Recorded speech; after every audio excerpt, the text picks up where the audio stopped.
పర్లేదు పర్లేదు మనం వచ్చినందుకు నలుగురు చుట్టానికి ఈ అబ్బాయికి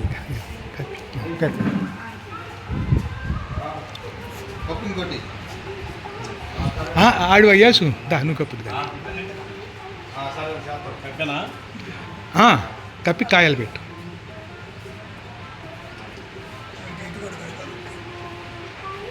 సతీష్ గారు మీరు కప్పండి వచ్చి.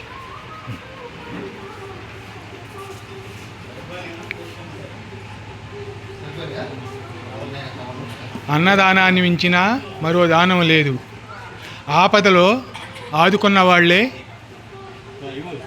మానవ రూపంలో ఉండ దేవతలు. కష్టసుఖాలు పాలు పంచుకున్న వాళ్ళు, కరుణ జాలి దయ చూయించేవాళ్ళు దేవుడితో సమానం. ఏ దేవాలయానికో ఏ చర్చికో ఏ మసీదుకో పోయి ప్రార్థనలు చేసే కన్నా మూగజీవాలకు, ఈ ఆపదలో ఉన్న వృద్ధులకు, అభ్యాగులకు, అనాథలకు సాయం చేసి మీ జీవితాన్ని జన్మను సార్థకం చేసుకోండి. మీరు కాదు ఒకటి రెండు కప్పండి. లేదు ఇవ్వండి అవి కప్పండి అబ్బాయికి.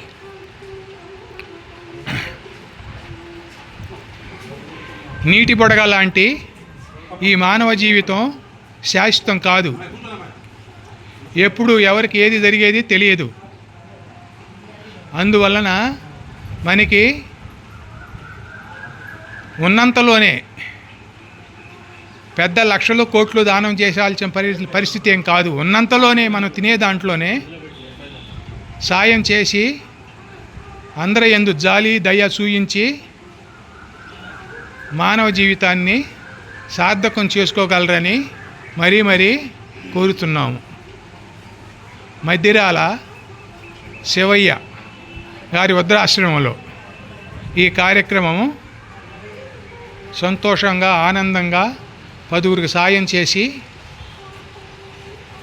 మానవ జీవితాన్ని సార్థకం చేసుకున్నాను. బండ్లా కాంతారావు, నాదెండ్ల.